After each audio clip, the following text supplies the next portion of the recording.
போதை பழக்க வழக்கங்களை ஏற்படுத்தும் மருந்துகளின் விற்பனை அரசால் உன்னிப்பாக கண்காணிக்கப்பட்டு வருவதாக மக்கள் நல்வாழ்வுத்துறையின் கொள்கை விளக்க குறிப்பில் தெரிவிக்கப்பட்டுள்ளது.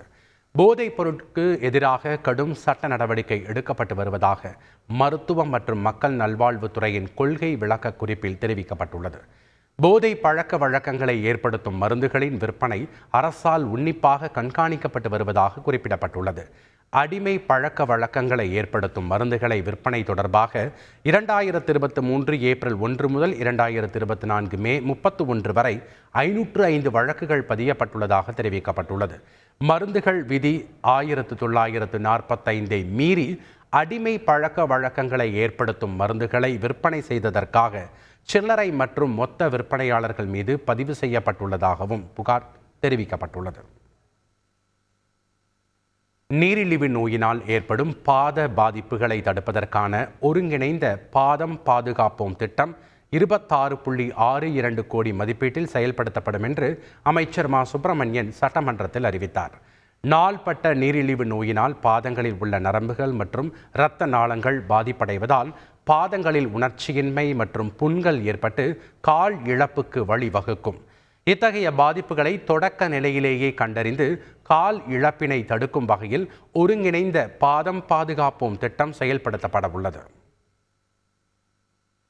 சென்னை, திருப்பெரும்புதூர், பெரம்பலூர், கரூர், திருவண்ணாமலை, திருச்சிராப்பள்ளி, அரியலூர் மாவட்டங்களில் மினி டைடல் பூங்காக்கள் அமைக்கப்படும் என தொழில்துறை அமைச்சர் டிஆர்பி ராஜா தெரிவித்துள்ளார்.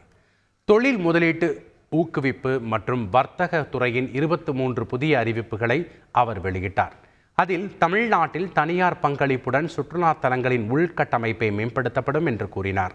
திருவள்ளூர் மாவட்டம் கும்மிடிப்பூண்டி, தூத்துக்குடி மாவட்டம் ஒட்டப்பிடாரம், அரியலூர் மாவட்டம் உடையார்பாளையம், திருச்சிராப்பள்ளி மாவட்டம் திருவெரும்பூர், திருவாரூர் மாவட்டம் மன்னார்குடி, கூத்தாநல்லூர், காஞ்சிபுரம் மாவட்டம் திருப்பெரும்புதூர், சென்னை வெளிவட்ட சாலை பகுதி, பெரம்பலூர் மாவட்டம் குன்னம் ஆகிய இடங்களில் சிப்காட் தொழில் பூங்கா அமைக்கப்படும் என தெரிவித்தார்.